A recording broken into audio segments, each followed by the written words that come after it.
Quand on est face à des catastrophes de cette ampleur, force est de constater que le premier réflexe de l'État, en général, c'est de mentir.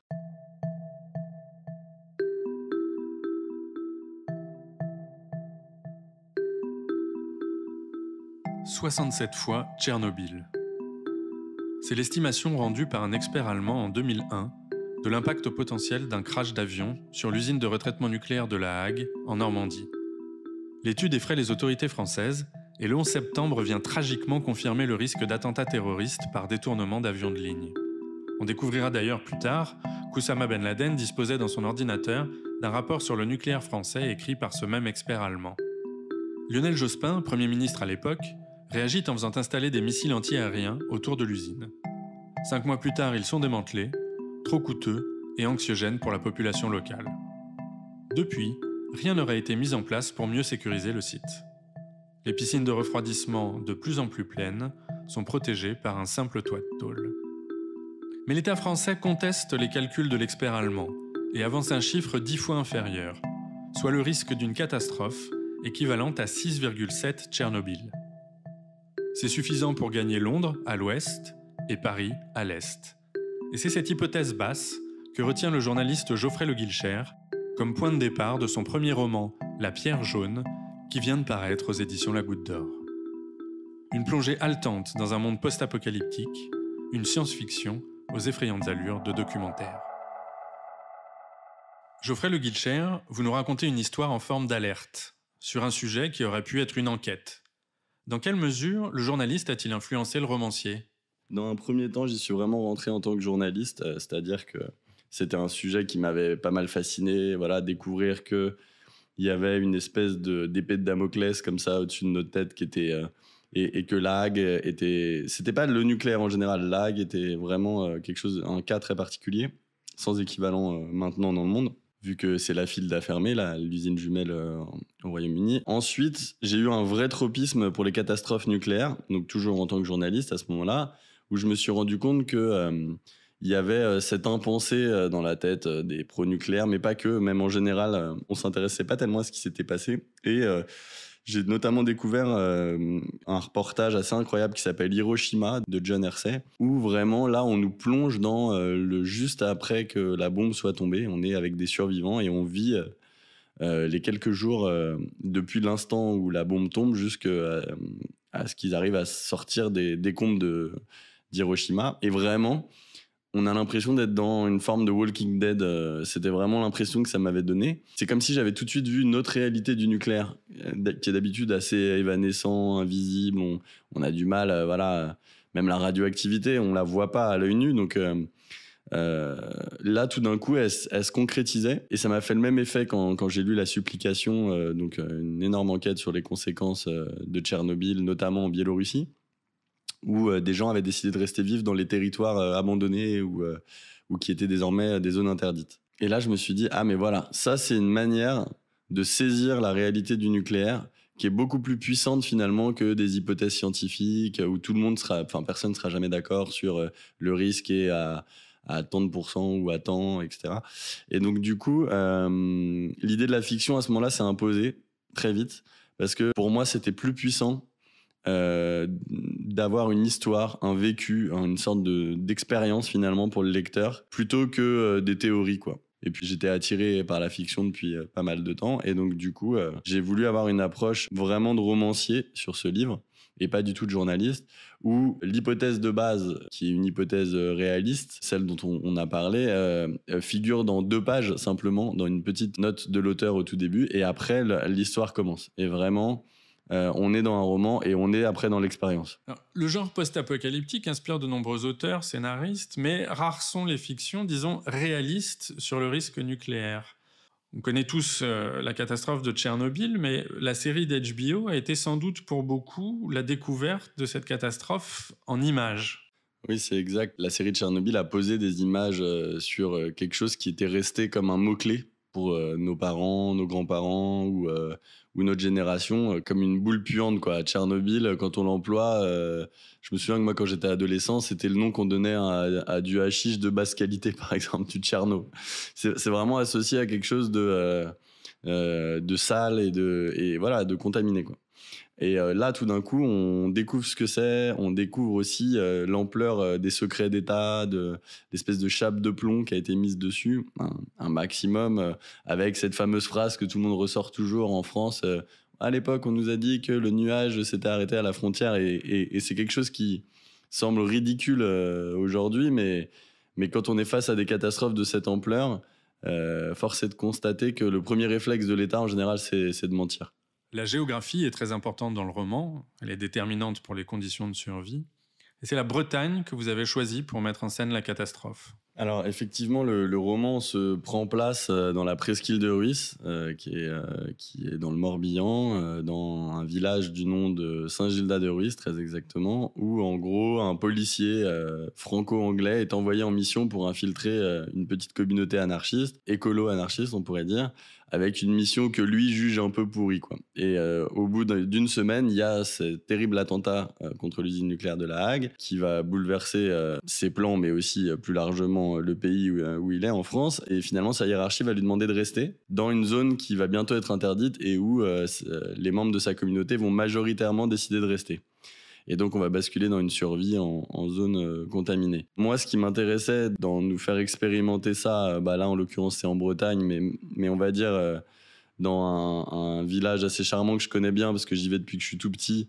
Donc moi, pour la fiction, c'était facile de me nourrir dans mon imaginaire, de pouvoir écrire en étant là-bas ou à Paris, finalement, parce que je connais bien les lieux là-bas. C'était aussi de montrer que personne n'est à l'abri nulle part. Voilà, la Bretagne, c'est une des régions les plus protégées en termes d'installation nucléaire, contrairement par exemple au Cotentin, où il y a une centrale nucléaire, l'EPR qui est en construction et l'usine nucléaire de La Hague. Donc c'est l'une des régions les plus nucléarisées du monde. Mais finalement, quand une catastrophe d'ampleur a lieu, personne n'est à l'abri. La seule chose qu'il va falloir surveiller, c'est la météo à ce moment-là.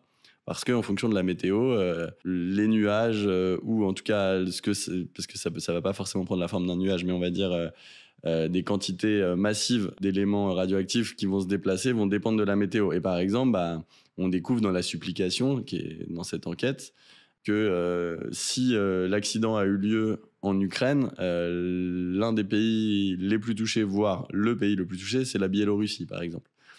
Ça pourrait être totalement la même chose avec une catastrophe nucléaire, même qui aurait lieu en Grande-Bretagne. Et donc, du coup, voilà. Comme c'était de la fiction, moi, je voulais que ça se passe à Saint-Gildas de Ruisse. Et donc, je me suis arrangé avec la météo pour que ça arrive à cet endroit-là. Le chaos qui survient vite après le drame n'est pas sans rappeler la confusion qui règne dans la crise sanitaire que nous vivons depuis quelques mois. On ne peut s'empêcher de faire un parallèle que j'imagine vous n'aviez pas anticipé. Oui, moi j'avais commencé à écrire ce bouquin il y a 3 ans, donc bien avant qu'on ait même entendu parler du Covid, en tout cas d'un point de vue comme ça aussi massif, et qu'on est basculé dans un autre monde finalement, qu'on est après cette pandémie. Mais par contre, quand j'étais en train de finir le livre, le Covid est arrivé et je l'ai fini pendant les 2 premiers confinements. Et en fait, dans mon comité de relecteurs, j'ai des amis ou des professionnels qui interviennent pour critiquer finalement avant que le livre soit fini et m'aider à l'améliorer. La plupart m'ont dit ça, que ça avait pris une autre dimension depuis la pandémie, puisque tout d'un coup, on se rendait compte que ce genre de choses peut arriver. C'est-à-dire qu'avant, on aurait lu une fiction sur une pandémie mondiale, on l'aurait tout de suite classé dans le genre post-apo, SF, science-fiction, et puis et voilà, d'ailleurs, il y en a eu des films avant ou des livres là-dessus. Et le fait de le vivre, de se rendre compte que tout notre monde peut basculer, ce qui, je pense, a vraiment été le plus grand vertige, à mon avis, a été pendant le premier confinement. Quand on était vraiment face à quelque chose d'un peu inconnu, il y avait des études qui s'affrontaient. Est-ce que le virus peut rester 2 semaines sur telle surface ? Est-ce qu'il faut passer ses courses à l'eau de Javel ou pas ? Voilà. Et puis après, petit à petit, tout ça s'est affiné.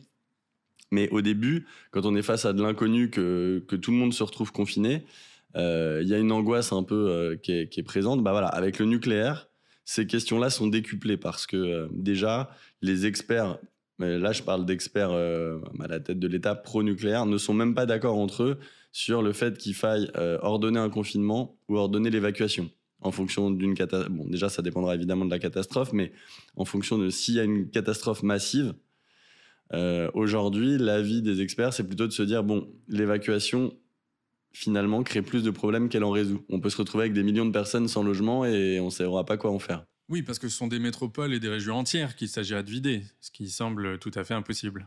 Bah, justement, il y a le Premier ministre japonais qui était Premier ministre pendant la catastrophe de Fukushima, qui par la suite maintenant fait des conférences partout dans le monde pour dire qu'il était pro-nucléaire et qu'il est devenu anti-nucléaire. Et il dit, lui, ce qui l'a fait basculer, ce qui l'a fait changer de paradigme, c'est quand on lui a dit, il va peut-être falloir évacuer Tokyo. En fait, aujourd'hui, il raconte que c'est pas possible. Il s'est rendu compte que c'était pas possible d'évacuer Tokyo. Et là, il s'est dit, mais c'est quoi? Qu'est-ce que c'est que cette histoire? Un peu comme dans la série de Tchernobyl, où on se rend compte finalement que les dirigeants de l'URSS débarquent là-dedans. Et finalement, on a l'impression que c'est la première fois qu'ils s'intéressent au nucléaire autrement que comme un atout stratégique face aux Américains. Ils savent pas ce que c'est. Et du coup, il y a l'un des dirigeants qui est sommé de rester sur place et de passer du temps, qui va devenir un des personnages d'ailleurs de la série fort. On lui demande de comprendre ce que c'est, quoi. Et il passe du temps. Et vraiment, pour qu'il finisse par comprendre ce que c'est réellement que le nucléaire. Et ben, c'est un peu. J'ai eu aussi cette intuition-là que dans les catastrophes, finalement, on avait accès à une espèce de supralucidité sur ce qu'était le nucléaire. Chose à laquelle on n'a pas accès d'habitude, tant qu'entre guillemets, tout va bien. Il est beaucoup question dans le livre de perception, de différence de perception et d'information, qui vient du gouvernement, des médias, des réseaux sociaux, de l'absence d'information aussi. L'information est vraiment centrale dans la problématique nucléaire. Pourquoi ? Parce que aujourd'hui, le grand problème irrésolu des plans gouvernementaux qui essayent de devancer une catastrophe, parce qu'il en existe, il y a des réflexions, il y a des plans d'évacuation, de comment il faut se comporter, par qui on passe pour diffuser de l'information, quelle zone on évacue, enfin, tout ça est testé.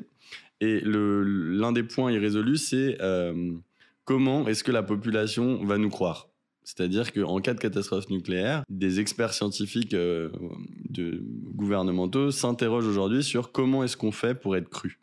Parce qu'en cas de catastrophe, il va y avoir de la panique, il va y avoir des rumeurs, il va y avoir aussi probablement une grosse colère contre cette catastrophe qui tue ou dont on n'est pas informé en temps réel, ou il y aura sûrement aussi des informations contradictoires. Il faut se rappeler au début du Covid qu'au tout début, on nous dit que le masque sert à rien et très vite que en fait, c'est l'outil principal dans la lutte. Et on comprend que finalement, c'est parce qu'on n'avait pas de masque au début qu'on ne nous l'a pas conseillé tout de suite. Dans le nucléaire, en cas de catastrophe nucléaire, il va se passer la même chose. En fonction de ce qu'on estimera stratégique de communiquer à un instant T, on n'aura pas les mêmes versions. Donc voilà, c'est le genre de choses qui alimentent une grosse colère. Et donc, ce que préconise un groupe d'experts, c'est à ce moment-là, en cas de catastrophe nucléaire, distribuer massivement à la population des compteurs Gégère pour mesurer la radioactivité, pour que il y ait la plus grande transparence possible sur le terrain, finalement, là où les gens seront. Mais c'est pas une mesure qui sera forcément suivie par l'État. Et moi, j'ai fait le pari qu'elle ne le serait pas, que ce serait pas la transparence qui l'emportera en dépit de toutes les rumeurs et de tous les soucis qu'il y aura avec l'information. Ce qui est intéressant, en tout cas, moi, ce que j'ai trouvé intéressant, c'est de montrer que quand il y a une catastrophe qui survient, c'est comme si toutes ces problématiques-là se retrouvaient dopées. Tout d'un coup, tout le monde parle plus que de ça, tout le monde s'intéresse plus qu'à ça, tout le monde est prisonnier d'un sujet. Les rumeurs s'amplifient, peuvent avoir des vraies conséquences. Il y a des gens qui, quelle que soit l'information, vraie ou fausse, dans tous les cas, vont décider de rester dans les zones interdites. Ça, on l'a vécu dans absolument toutes les catastrophes nucléaires. Des gens refusent de quitter leur chez eux, quelles qu'en soient les conséquences. Et voilà, ça, je trouvais ça intéressant parce que, du coup, de nous le faire vivre depuis une zone interdite, de nous faire vivre la catastrophe, une survie dans un endroit où on n'a plus le droit de boire l'eau du robinet, dans un endroit où on ne peut plus manger ce qui pousse dans le potager. Et j'avais envie de montrer à quoi ça ressemble, parce que c'est une expérience que des êtres humains ont déjà vécue et sûrement d'autres êtres humains vivront dans le futur.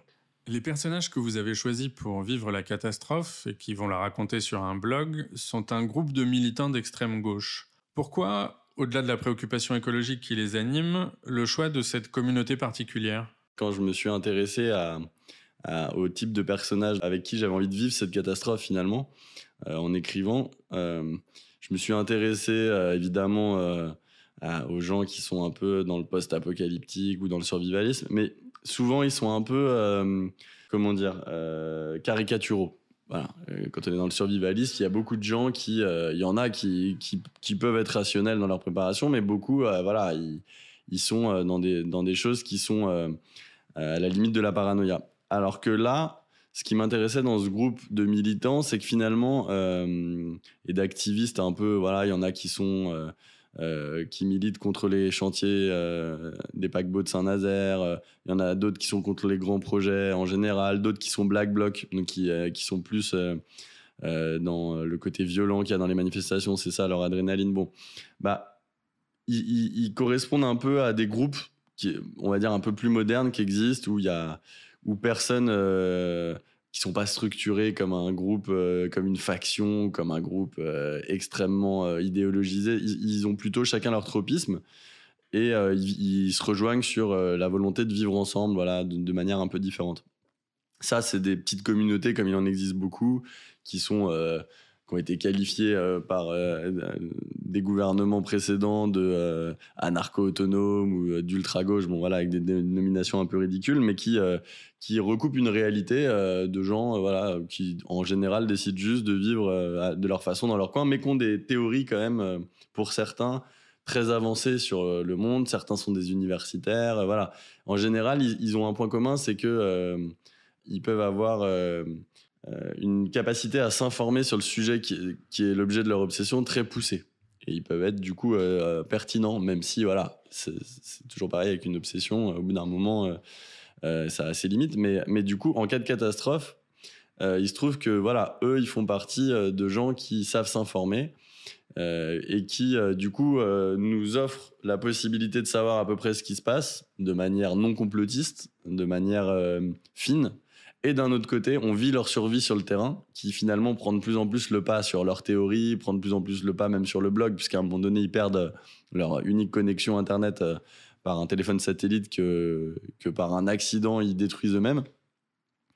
Et du coup, voilà, ils sont confrontés à une survie, quoi. À une survie pure et dure, telle qu'elle peut arriver après une catastrophe nucléaire. Et donc, moi, ce qui m'intéressait, voilà, c'était toutes ces possibilités qui étaient offertes par ces personnages-là, tout en sachant que du coup, on vit tout le livre dans la tête d'un policier qui les a infiltrés, donc qui lui-même a une certaine distance vis-à-vis de ce groupe. Au début, il les voit vraiment comme des filles et des fils à papa, des ados un peu attardés, dont il comprend pas du tout le langage, ni les obsessions, ni pourquoi est-ce qu'ils sont toujours aussi grandiloquents. Enfin, voilà, lui, il est dans un avant, il infiltrait des dealers et il est dans quelque chose de beaucoup plus terre à terre, quoi. Mais finalement, quelle que soit leur trajectoire à tous ces personnages, y compris le principal, dans la catastrophe, ils vont devoir s'allier pour survivre. Un des aspects de la survie, c'est l'expérience de l'isolement. Bah, c'est vrai que là, pendant le Covid, on s'est retrouvé face à presque une hyper-connexion. C'est-à-dire que d'un côté, il y a notamment le premier confinement où on a eu le sentiment qu'une partie du monde s'arrêtait, appuyait un peu sur pause. On a très vite vu que Netflix explosait, les commandes sur Amazon explosaient. Donc il y avait quand même les gens qui étaient confinés qui passaient encore plus de temps sur Internet. On a vu aussi d'autres phénomènes comme le fait que des gens aient acheté plus de livres, ce qui suppose qu'ils ne sont pas connectés à ce moment-là. Mais globalement, c'est l'expérience du confinement a accéléré finalement notre hyper-connexion à Internet.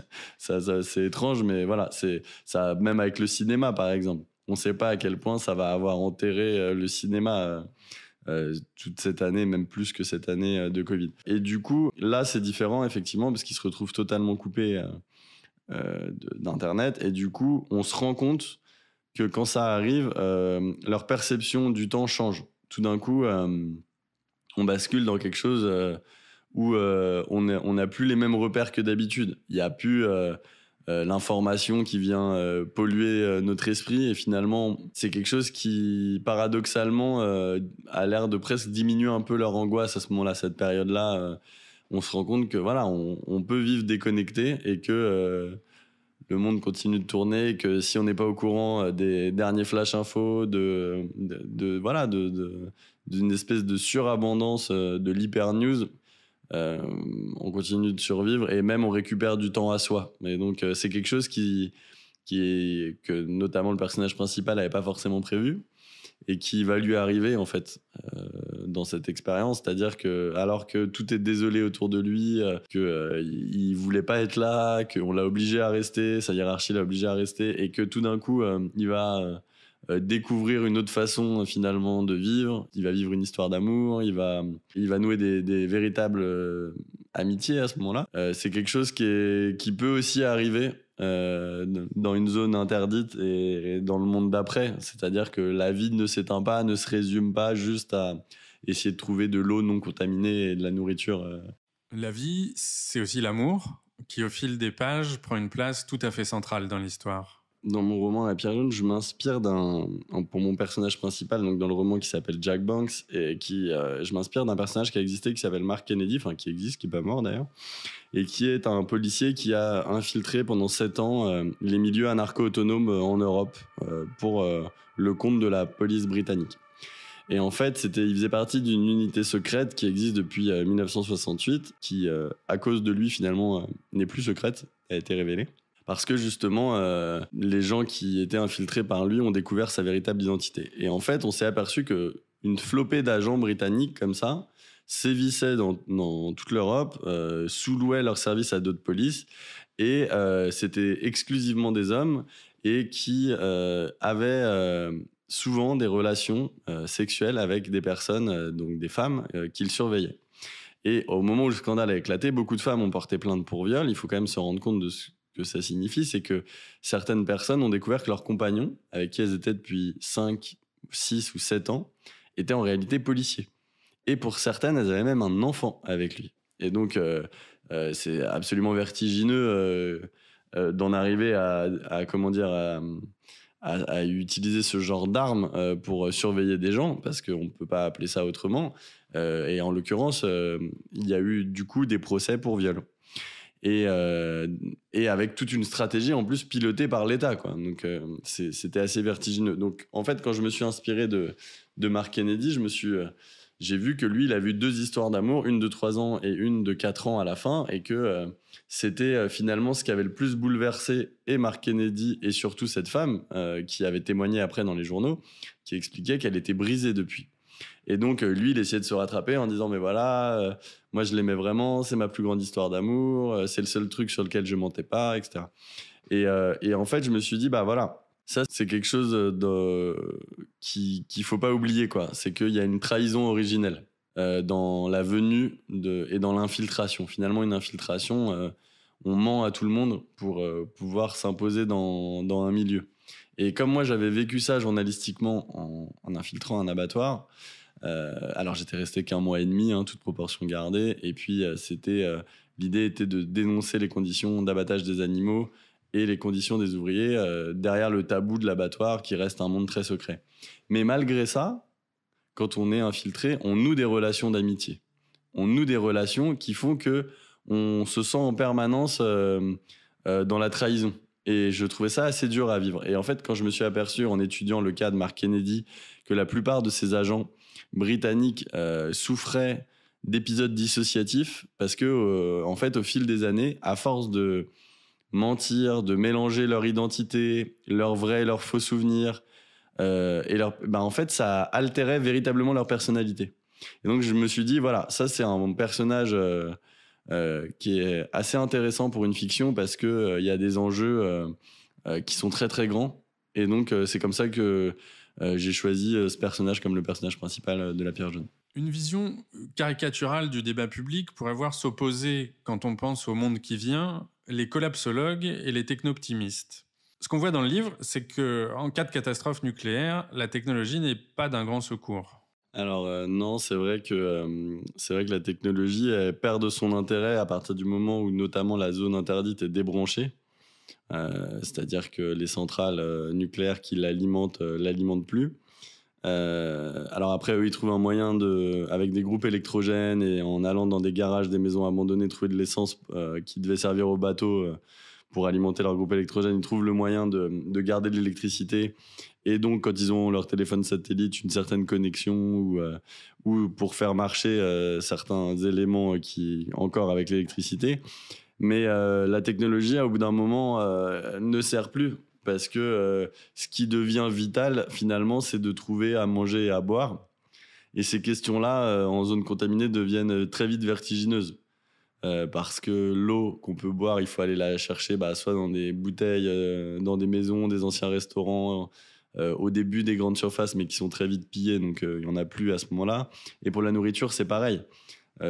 Finalement, on ne peut plus consommer que des produits transformés qui ont été mis dans des conserves et stockés quelque part. Tout le reste devient non consommable. Et donc, on a une forme d'univers post-apocalyptique, mais qui n'est pas un retour à l'état de nature du tout, quoi. Qui est vraiment un nouvel état où il faut trouver comment se nourrir, comment survivre. Et ça, c'est ce qui prend le plus de temps. Alors, loin des considérations technophiles, un personnage joue un rôle central dans le livre. C'est la chamane de la communauté. Pourquoi cette aventure dans le champ de l'ésotérisme ? Ce personnage est inspiré d'une personne que je connais et qui vit comme ça un peu dans une communauté un peu autonome et d'artistes. Et du coup, je me suis vraiment inspiré de quelqu'un qui existe et du coup, qui joue un rôle dans cette communauté assez important. C'est une femme qui est l'une des personnes qui dirige cette communauté, serait un grand mot parce que c'est pas le cas, mais qui en tout cas est l'une des personnes les plus influentes. Et du coup, ça s'est imposé naturellement parce que c'est aussi dans, comment dire, le genre de personnes qu'on rencontre dans ce type de communauté. Donc en fait, c'est plutôt comme ça que Onir, c'est son nom dans le roman, est arrivé au début. Voilà, c'est l'une des leaders de la communauté et elle a une approche pour le coup effectivement assez ésotérique, assez aussi comment dire, on pourrait dire ouais, elle est un peu aussi dans la sorcellerie, elle est dans les rites, elle se transforme en permanence, elle transforme ses compagnons et voilà. Et vu que je voyais que ça avait de l'influence et qu'on sort finalement, en fait quand on rencontre les gens humainement, très vite la première couche qu'on voit, elle éclate, quelle que soit la personne. C'est-à-dire que tout le monde a l'air un peu d'être un cliché à l'extérieur, et dès qu'on connaît la personne, on entre vraiment dans son histoire, éventuellement dans ses tabous, dans ce qui font que voilà, elle est unique. Et cette personne m'avait beaucoup marqué. Et donc du coup, voilà, naturellement, dans le livre, effectivement, elle va jouer un rôle assez essentiel. Elle joue la voix de la sagesse parce qu'elle elle est alignée avec elle-même. Elle sait qui elle est. Elle ne se raconte pas d'histoire. Alors que voilà, c'est un processus dans la vie d'être aligné avec soi-même, d'arriver à plus se raconter d'histoires, d'explorer ses tabous personnels, familiaux, etc. Et elle, c'est un peu son rôle. Elle est thérapeute à la base. Beaucoup de gens qui se disent chaman ou psychologue ou autre, enfin, ont un point commun, c'est d'être thérapeute. Et elle a plusieurs casquettes. En plus, elle n'est pas que chaman. Et du coup, finalement, ça lui apporte une certaine lucidité sur ce qui se passe. Geoffrey Le Guilcher, merci beaucoup. C'est avec la plus sereine lucidité et un appétit gourmand que nous invitons les lecteurs de Ctrl Z à découvrir La Pierre jaune, votre premier roman, paru aux éditions La Goutte d'Or.